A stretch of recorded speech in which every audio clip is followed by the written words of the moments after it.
There have been a ton of new players to pick up the Pokemon trading card game in the past couple years, but if you are a new player like myself, League Challenges and League Cups might be something you're not familiar with. Hey, Nick from 9Card TCG, and today we are looking at League Challenges, League Cups, what they are, how to find them, how to play them, how to prepare, all the things you need to know to go to a tournament this weekend, if, there's one nearby. So, let's talk about it. League Challenges, what are they? At their core, essentially, they are the lowest form of competitive tournament for the Pokemon trading card game. They consist only of Swiss rounds, meaning, if you don't know what Swiss rounds are, you're going to play a certain number of rounds based on the number of people who are there for a League Challenge. Expect to play 4 to 6 rounds. Who you play is based on your record, how well you're doing that day. If you're 4-0 going into round 5, you're going to be playing someone who's also 4-0. If you're 1-3 going into round 5, well, you're probably going to play someone who's also 1-3. So they match you up based on your records. For the most part, that's what Swiss rounds are. There is no top cut. So after you finish all of your Swiss rounds, the tournament's over. There is no top cut. There's no single elimination rounds afterwards. You just look at the rankings, and that's it. So how do we play in a League Challenge? Well, for all official Pokemon tournaments, you need a Pokemon player ID. You can either get one on the website, which I'll have a link to that and everything we use in the video description, or most of the time, I would say most of the time, if you don't have a Pokemon player ID, when you go to a tournament, you will be able to sign up for one at the store. Now, to sign up for a regional or an international championship, you do need a Pokemon player ID before trying to register. But for League Challenges, League Cups, and pre-releases that require one, you can also go ahead and just go to the store and get one on the spot. And that's honestly all League Challenges are. It's just a few rounds of Swiss. It might be best of 1, it might be best of 3. It really depends on the store. Now, what do you get for actually playing and doing well in a League Challenge? The big thing that people are playing for are championship points. Championship points, or CP, is how you get your invite to play in Worlds. If you want to play and compete at Worlds, you need a certain number of championship points, and that number changes based on your division, your region, and sometimes even the year. So I'm not going to talk about the number of points needed to make Worlds because it might be different than what I say. So, don't worry about it. However, you do earn championship points for doing well at League Challenges, League Cups. Now, League Challenges, like I said, are the lower form of tournaments. They're like the least competitive, I guess we'll say, which is why the number of championship points you get is pretty low. However, you do get some, and it's a really nice way to just try to work towards your invite or just kind of get those extra few points that you might need to secure an invite. If you're not familiar with a kicker, by the way, basically you can earn points for placing lower if there's a certain number of players. So, for example, if there are, 24 players in a League Challenge, if you finish between 5th and 8th, you get 8 points. If there's 23 or fewer players and you finish 5th or lower, you don't get any points. It is worth noting, and I want to highlight that best finish limit. Now, this does change season to season, just like it says right underneath it, that the amount of championship points you get for participating in a League Challenge, or doing well in a League Challenge, I should say, is subject to change. So that best finish limit means it doesn't matter how many League Challenges you play in. They take your best 2 finishes. Let's just say you played in 4 League Challenges, and you finished first in all 4 of them. They give you your best 2 finishes, which are first. So you're not going to get 60 championship points towards your invite. You're only getting 30 for your best 2. And that's kind of it for League Challenges. There's really not a whole lot to it.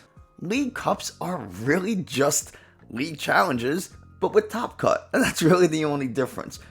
You're probably going to see more people at a League Cup than you would League Challenge, but ultimately you're playing a bunch of rounds of Swiss, and if you make top cut, which depending on the number of people who are there might be top 4, might be top 8, you go into play single elimination, and that's really all a League Cup is. The big difference between League Cups and League Challenges is the amount of points you get for winning a League Cup compared to a League Challenge. You are getting so many more points for winning a League Cup. You're getting 50 CP compared to 15. Again, it says right there on the website, best finish limit of 2. So if you're playing 4 League Cups and you win all 4, you did not earn 200 points at the time of recording. It goes based on the best finish limit. So maybe in the future, maybe they have a best finish limit of 4. And then you would earn 200. But right now, at the time of recording, because that's what's on the website, best finish limit of 2, you can earn a maximum of 100 CP from League Cups. Now, League Cups, League Challenges, since they're separate, you do get best finish limit of both. So you can earn a maximum at the time of recording 130 CP for finishing first in 2 League Challenges and 2 League Cups. Might sound a little confusing, but as you play in events, it becomes a little bit easier to understand. Aside from CP, what do you get from playing in League Challenge and League Cups? Well, you do get prizing. If you do well, you'll be eligible for prizing, and honestly, prizing is determined by the number of people that attend and the individual store. League Challenges give less prizing than League Cups. Generally speaking, the prizes you could expect to get are packs they have in stock at the store. Maybe you get Pokemon prize packs. Maybe you get a promo card at League Cups. League Cups might also give like a playmat, champion playmat. So there are things you get outside of CP, but it is worth noting that League Cups do give better prizing than Challenges. Again, kind of contributes to why more people will go to Cups than Challenges, just because there's more on the line. It's the next step above League Challenge. So basically it goes League Challenge, League Cup, Regionals, ICs, Worlds. That's kind of like the hierarchy of tournaments. So now that we know what League Challenges and League Cups are, they're just tournaments, we need to talk about how do we find them so that we can play in them. So we're back on the Pokemon website and we click Play Pokemon Events, scroll a little bit down to Find an Event. And once we're at this find an event spot, we can go ahead and type in our zip code to find Pokemon events near us. I'm going to type in a random one for Manhattan because I'm not giving you animals my zip code. And now we have two options: sort by distance, or we can also sort by date. Personally, I rather know the events that are coming up sooner rather than the ones that are closest to me. If we keep scrolling, we got a League Challenge over in April for Gaming Universe. If we keep scrolling, we can find another League Challenge, and just, we just find. That's how we find events, right? We can go ahead and click for this one, Peninsula Challenge Games. It'll give us some info. Oh, I don't want to scroll there. I want to scroll here. It'll give us some information, the address, email, who to get into contact with, all that kind of stuff. It tells you that it is $10 to play in it. Yes, you do have to pay money to enter into these events. Anything with prizing, you're probably going to have to pay money for. And that's basically it. Now you just call the store, show up to the store, say, hey, I want to play in this tournament. I want to play in this League Challenge that you have going on April 29th. How do I sign up? And they'll walk you through the sign up steps. It might be something as simple as the website. They might have a sheet. I don't know. Or they might just tell you to just show up. I don't know. So now we know what League Challenges and League Cups are, and we know how to find an event to play them, which, by the way, I would suggest finding like a local TCG group on Facebook or some stores in the area. Follow them on Facebook and Twitter because they do put really important information on there. I personally don't use Facebook, but that's why I also never know about tournaments in my area, so go figure. But so we know what they are, and we know when one's coming up. We called the store, we signed up, we're good to go. We registered online. What do I need to bring to a League Cup or a League Challenge? Well, we got a few different things. The first, a deck. You need a deck, right? You need a standard legal deck. At the moment, I would imagine most tournaments are going to be standard format. You can always call and make sure, but expect it to be standard. So you need a standard legal deck, which means the current format, 60 cards, no more, no less. I would also make sure that you have, one of the reasons I love this particular deck box is because it has little magnets for my deck and also a second drawer for dice and ability markers and stuff. So in my little drawer, I have these cool ability used markers. I have just a regular, that was a coin, it was just a regular coin that I could flip. Status condition markers, these are from Scarlet and Violet ETB, they're super, super nice. And then I just have a bunch of 6-sided dice. Just regular 6-sided die you get from ETBs. You can buy them, just buy dice, like the most game stores will have them. You can buy them off Amazon, whatever, buy dice. They're really useful. So that's what I bring with me. That's what you have to bring. Of course, your deck does need to be sleeved. That's not a card, that's a V-Star marker. Your deck does need to be sleeved, so make sure you have good quality sleeves. I would even bring, if you can, backup sleeves, whether you buy a box of Dragon Shield sleeves that comes with 100 in a box. The deck only needs 60 of them, so you have that extra 40. Bring them with you. Sleeves do break. They do get marked up. You also must have a V-Star marker. I don't care if your deck doesn't use a V-Star power, you don't have V-Star Pokemon, you're running Regis, for example. Right now, Regis is a deck that doesn't use a V-Star power. It does not matter. You must have one on you. It doesn't have to be this. It could be literally a piece of paper that you wrote V-Star marker on. I don't really care, but you need something to tell your opponent or to, so a judge can walk by, assess the board state, and know if you used your V-Star power or not. Those are things you have to have. Again, you don't have to have ability used markers. I think they're really helpful, but you don't have to have them. But you do need dice, you need status condition markers, you need a V-Star marker, you need your deck, you need sleeves, and have a deck box. I mean, come on. You also should have a playmat. Again, you don't need one, and most venues, most places will have one for sale if you don't have one, but bring one. It's just a good idea. I always like to bring a little bit of water, and if I know if I'm expected to be there for a long time, I would probably bring a little bit of a snack, maybe like a protein bar, something with like peanut butter. I probably won't bring candy or chips. It's just not good brain food. And I would look ahead to see, is there any place to get something to eat nearby? Some places have food in the venue. Some places have like a pizzeria or a deli right next door to it. Sometimes you're in the middle of nowhere. So look ahead, see what's nearby, see what they have, and pack accordingly. If you want to bring something like a trade binder, totally cool. Again, don't have to.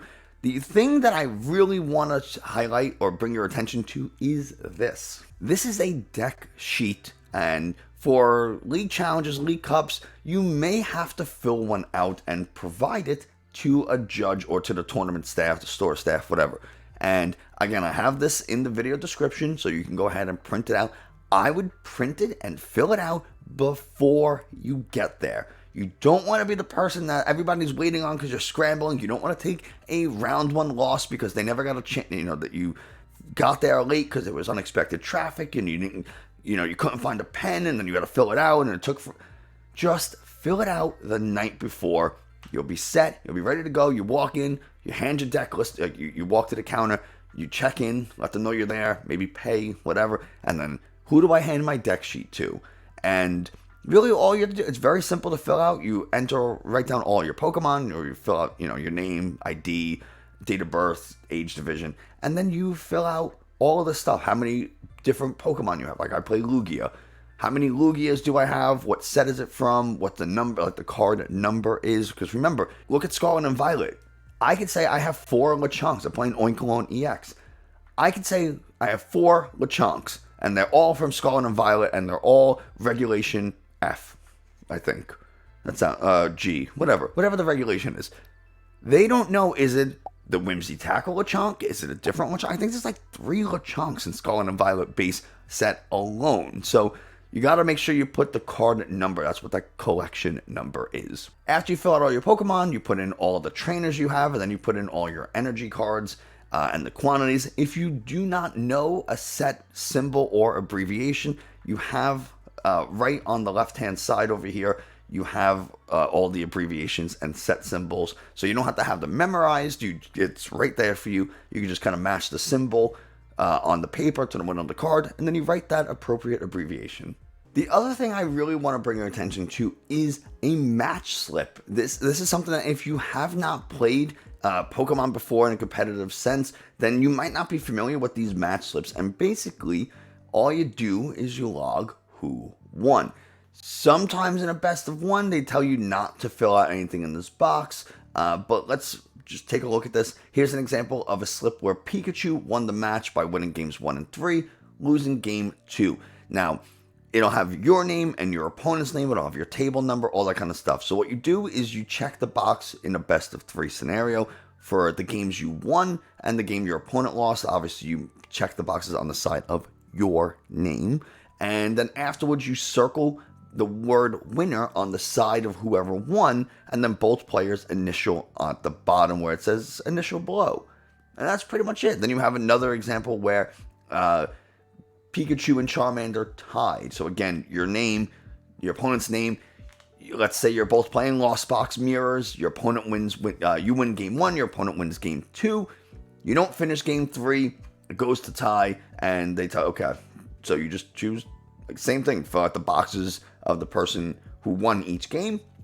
Circle the word tie, and then initial both. Now, obviously, there is no winner, so you don't circle a person's name, you circle the word tie. This also happens for intentional draws. Let's say you and your opponent both agree that we're not going to play this game, we're gonna take a tie. We're gonna intentionally draw because it's our best chance at, moving forward in the tournament or something like that. You wouldn't check any boxes, you just circle the word tie, you both sign, and then the person who wins goes and hands in the match slips. Sometimes a judge might collect them from you at your table if they're just walking around. But when you go to a regionals or something, the person who won goes and hands in the match slip.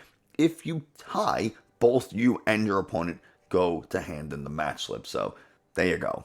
I do have that match slip guide again in the video description. So if you want to check it out, I have all that stuff for you there. And the last thing we're going to talk about is what should you play for a tournament? What's the best deck for a League Challenge or a League Cup? Well, let's take a look. So here we are, Trainer Hill. Again, link, description. Go check it out. Now, these are really popular decks in the format based on MetaShare, and I rank them based on my personal thoughts and opinions of them.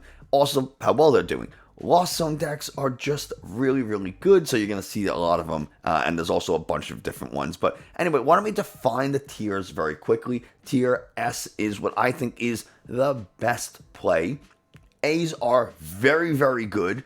B's are good, but might need a little bit of practice with them. C's are decks that you have to be really comfortable with that deck in order to do well with it, or it might be meta dependent. And then D's are decks that I'm just not crazy about. Decks every deck on here has the potential to do well and win, but man, I really don't like D. Anyway, that's the the very arbitrary ranking that I made. And S, I think Lost Zone Box is probably the best deck that you could play to a League Challenge or League Cup. Why? I think they're really, really good. I think that especially in a best of one, I think you have the fewest opportunities to really brick because you just dig through the deck with Comfeys and Culver's and all that kind of stuff. I think it's really... it's kind of Roxanne, I don't want to say Roxanne proof, but you get hit with a Judge, you get hit with a Roxanne, it's a little bit easier to recover than some of the other decks. Everything in A is very good. I think Gardevoir is really strong. I think Mew is very strong. I think Lugia is very strong. I personally play Lugia. That's just me. People are going to expect Mew. They bring their Drapions. People expect something like Gardevoir, so they know how to play those decks. Everything in S and A are things with targets on their back, right? Everybody wants to be able to beat Mew and Gardevoir and Lost Zone Box. Less so these days, Lugia, but it's still something you have to be able to beat. B decks are things that, maybe people don't respect it as much. People are starting to respect Lost Zone Goodra, and I really made this kind of like a standard curve because everything can't be S or A. Most things fall into B just naturally. So that's why I have this kind of very bell curve shaped tier list. That's just how I do things. I think a lot of people do respect Lost Zone Goodra, and I think it's a very, very good deck. It's probably the Lost Zone deck I would play, even though S is a different one. But it's, people are starting to be able to deal with the escape ropes and Alolan Vulpix. They're going to be using things like, what's the other thing? The Memory Skip, Ralts, and Gardevoir decks. Like, there's answers to Goodra now. Duraludon, Single Strike, Urshifu, VMAX. And there's just a lot of ways to deal with it, and more people are aware of it. So, might be something. Sablezard, I think, probably... I don't think people respect it as much as they should. It's very controversial on Twitter anyway. Some people swear by the deck, some people hate the deck. I'm kind of, I do like the deck, but I probably play Goodra. Miraidon, Regieleki, when it gets going, and if you hit those electric generators, you're kind of in the clear, and if you don't, you're in a little bit of trouble. Maybe you can attach for Raikou Pass, attach Raikou Attack, but unless you're heading into a Lugia deck, it might not make that big of a difference. And Lost Zone Giratina is probably the one I like the least. I don't really know why. Something about it just doesn't sit well with me. C, Arceus Giratina, again, it's just, by offering up Arceus instead of something like a Cramorant, it kind of makes the prize trade a little easier. Mewtwo Gardevoir, I just don't think has the consistency of that you can really afford in a best of one situation. And Arceus Giratina is kind of similar, right? That's if you start a Giratina and no Arceus, or Arceus and no energy or anything like that, you get put behind pretty quickly. And again in a best of one format, like a lot of league challenges and cups are, you don't have the chance to, like, all right, I bricked that game, but I know I can win games 2 and 3. That's it. You lose. If you lose game 1, you lose. So you want to. That's why I really favor this the regular Gardevoir list. Something very similar to what Tord played to EUIC. It's just extremely consistent and does what it needs to do. Talk about a deck that's Roxanne proof. My God. Gardevoir Mewtwo, the Mewtwo package just makes it a little bit clunky at times. Anyway, I'm sure there are plenty of people who pull it off and do well with it. But for me personally, I'm not as big of a fan in a best of one setting. Arceus Duraludon, again, you sometimes brick super hard. And this deck is also very meta dependent. A lot of people, because it won EUIC, it's very, very much on the forefront of people's minds. Can you handle Arceus Duraludon? Do you have a plan for Vulpix? If you're Mew, you just kind of have to deal with the Drapions. I think it's something that if you want to play Arceus Duraludon, you either have to remove the Vulpix, or you could play the exact 60, but expect people to be a little bit more aware of it. And there's always, it's so fun because there's always a chance that someone's like, everybody's expecting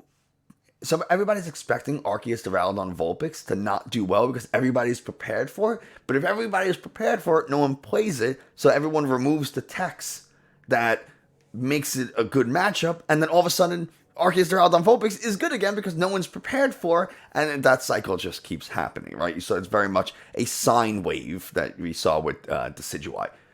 Lastly, Inteleon Urshifu, I'm just not a fan of this deck. Mew can deal with it. Lugia decks can deal with it. Gardevoir decks can deal with it. You just don't have.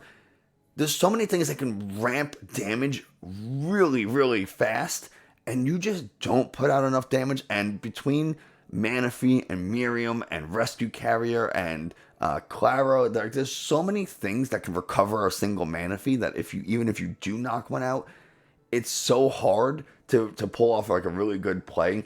That's what my rankings and what I would play. Like I said, if I'm going to a league challenge, I'm going to a league cup, I'm bringing Lugia. I know it the best. I'm the best with it. That's just me. So there you have it. What league challenges and cups are, how to find them, what do you need to play in them, some extra tips and advice, and even what you might want to consider playing in those events. I hope you enjoyed. I hope you found this informative. If you did, like, subscribe, comment, all that kind of stuff tells YouTube this is a good channel. Thanks so much, and I'll see you next time.